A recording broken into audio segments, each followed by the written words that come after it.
क्योंकि इस्लाम अपना धर्म है। सीधे हैं सीधे ही रहने दो, वरना दादागिरी पे आ गए ना तो फिर वही पुराना अंदाज होगा। सर पे ताज होगा और अपना ही राज होगा।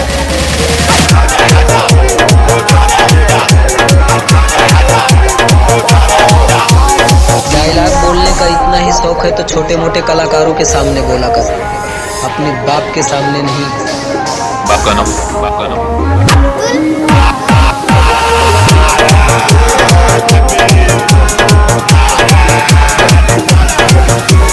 हम मरने तैयार है, मिटने तैयार है, लेकिन खुदा की कसम झुकने तैयार नहीं है, क्योंकि यह सर सिर्फ अल्लाह की बारगाह में झुकता है और किसी के सामने नहीं झुकता।